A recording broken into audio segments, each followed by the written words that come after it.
ശാപം ചുമക്കുന്നവരുണ്ടെങ്കിൽ, പരാജയം ചുമക്കുന്നവരുണ്ടെങ്കിൽ, തകർച്ചകൾ ചുമക്കുന്നവരുണ്ടെങ്കിൽ നിന്നോട് ദൈവം സംസാരിക്കുക. നിന്റെ പരാജയങ്ങൾ മാറ്റാൻ, നിന്റെ തകർച്ചകൾ മാറ്റാൻ, നിന്നെ അനുഗ്രഹിക്കാൻ യേശു തയ്യാറാണ്.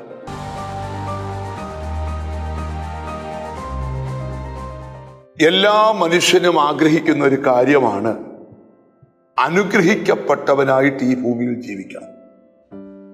ശപിക്കപ്പെട്ടവരായിട്ടും ഈ ഭൂമിയിൽ ജീവിക്കാം, അനുഗ്രഹിക്കപ്പെട്ടവരായും ഈ ഭൂമിയിൽ ജീവിക്കാം. ഞാൻ നിങ്ങളോട് ചോദിക്കുക, കൊതിയുണ്ടോ, ആഗ്രഹമുണ്ടോ അനുഗ്രഹിക്കപ്പെട്ടവരായി ജീവിക്കാൻ? സർവശക്തനായ ദൈവം അബ്രഹാമിനോട് പറഞ്ഞ ഒരു വചനമാണ് ധ്യാനിക്കുന്നത്. ഉൽപ്പത്തി പുസ്തകം 12-ാം അധ്യായം 2-ാം വാക്യം.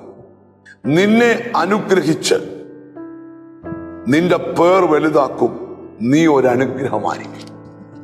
ദൈവം അബ്രഹാമിനോട് പറയും, അബ്രഹാമേ, നിന്നെ ഞാൻ അനുഗ്രഹിച്ച് നിന്റെ പേര് ഞാൻ വലുതാക്കും, നീ ഒരനുഗ്രഹമായിരിക്കും. പത്രോസിന്റെ ലേഖനത്തിൽ ബൈബിളിൽ പഠിപ്പിക്കുന്ന ഒരു ദൂതുണ്ട്, നമ്മെ അനുഗ്രഹം അനുഭവിക്കാനാണ് ദൈവം വിളിച്ചത്. ഇന്ന് ഈ മെസ്സേജ് കേട്ടുകൊണ്ടിരിക്കുമ്പോൾ ശാപം ചുമക്കുന്നവരുണ്ടെങ്കിൽ, പരാജയം ചുമക്കുന്നവരുണ്ടെങ്കിൽ, തകർച്ചകൾ ചുമക്കുന്നവരുണ്ടെങ്കിൽ നിന്നോട് ദൈവം സംസാരിക്കുക. സ്തോത്രം. നിന്റെ പരാജയങ്ങൾ മാറ്റാൻ, നിന്റെ തകർച്ചകൾ മാറ്റാൻ, നിന്നെ അനുഗ്രഹിക്കാൻ യേശു തയ്യാറാണ്. അബ്രഹാമിനെ സർവശക്തനായ ദൈവം വിളിച്ചപ്പോ ഇന്നടത്ത് കൊണ്ടുപോകാമെന്നവനോട് പറഞ്ഞില്ല, ഞാൻ നിന്നെ കാണിപ്പാനിരിക്കുന്ന ദേശം. ഒരു ദൈവം എക്കാലവും വിശ്വസിക്കേണ്ട ഒരു കാര്യമുണ്ട്, ദൈവത്തെ വിളിക്കുന്ന നിനക്ക് വേണ്ടി ദൈവ ശ്രേഷ്ഠമേറിയത് ഒരുക്കിയിരിക്കുന്ന ദൈവമാണ്. നമുക്കൊന്നിച്ചു പറയാം, കർത്താവേ, ശ്രേഷ്ഠമേറിയത് എനിക്ക് വേണ്ടി ഒരുക്കി തരുന്നത് കൊണ്ട് സ്തോത്രമെന്ന് പറയാം. ഇവിടെ അബ്രഹാമിനോട് ദൈവം പറയുന്ന ഭാഗം ശ്രദ്ധിക്കാം. അബ്രഹാമേ, ഞാൻ നിന്നെ അനുഗ്രഹിച്ച് നിന്റെ പേര് ഞാൻ വലുതാക്കും. സ്തോത്രം. നീ ഒരനുഗ്രഹമായിരിക്കും.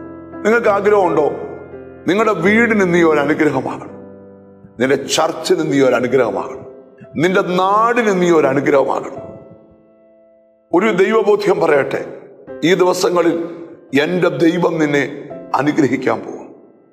കർത്താവായ യേശു ശിശുക്കളെ അടുക്കൽ അവരുടെ പേരൻസ് കൊണ്ടുവന്നപ്പോൾ കർത്താവ് അവരെ ചേർത്ത് പിടിച്ച് അവരുടെ ശിരസിൽ കൈവച്ച് അനുഗ്രഹിച്ചെന്ന് വായിക്കുന്ന പോലെ ഈ ദിവസങ്ങളിൽ നിന്നെ ചേർത്ത് പിടിച്ച് നിന്നെ അനുഗ്രഹിച്ച് നിന്റെ പേർ വലുതാക്കി നിന്നെ ദേശത്ത് ഒരനുഗ്രഹമാക്കി ദൈവം തീർക്കാൻ പോവാം.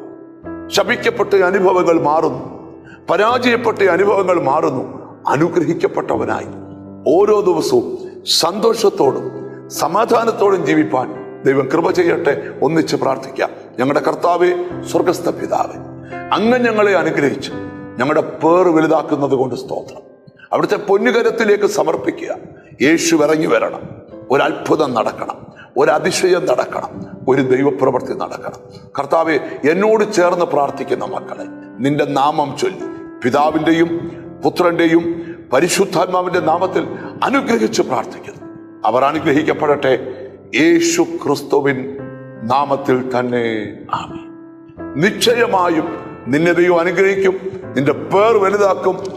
God bless you.